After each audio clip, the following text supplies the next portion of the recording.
Atigi 90 kun ichida 15,5 milliard so'mdan ortiq aylanma. Bu biror yirik zavod yoki xalqaro kompaniyaning moliyaviy hisoboti emas. Bu Andijonda bir fuqaroning noqonuniy kripto savdosi. Uydan chiqmagan holda birgina telefon yordamida tez va yengil daromad topish boshqacha tuyuldi shekilli, biroq u bu faoliyatning qonunga zid ekanini, orttirilgan mablag' esa halol mehnat mahsuli emasligini e'tibordan chetda qoldirdi.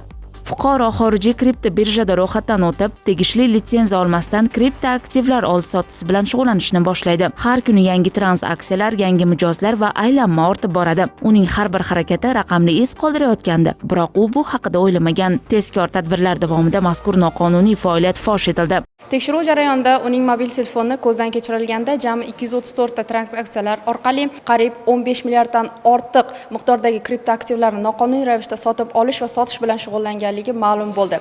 Fuqaroga nisbatan O'zbekiston Respublikasi Jinoyat kodeksining 278.8 moddasi 3-qismi A bandida nazarda tutilgan jinoyatni sodir etganlikda aybli deb topildi. Mutaxassislar telefon qurilmasini ko'zdan kechirib, elektron hamyonlar va transaksiyalarni tahlil qildi. To'plangan dalillar sudda o'z tasdig'ini topdi. Sud fuqaroni Jinoyat kodeksining 278.8 moddasi 3-qismi A bandi bilan aybli deb topdi hamda unga 3 yil ozodlikdan mahrum qilish jazosini tayinladi. Uning aybiga iqror bo'lgani, qilmishidan pushaymonligi va boshqa yengillashtiruvchi holatlar inobatga olinib, jazo 1 yillik sinov muddati bilan shartli deb belgilandi.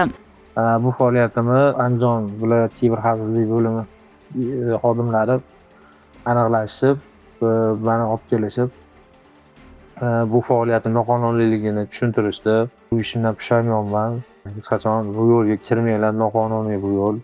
Oxiri yo'q. Ertadan keyin ota-onalaring kasrlaringga qolib ketadi.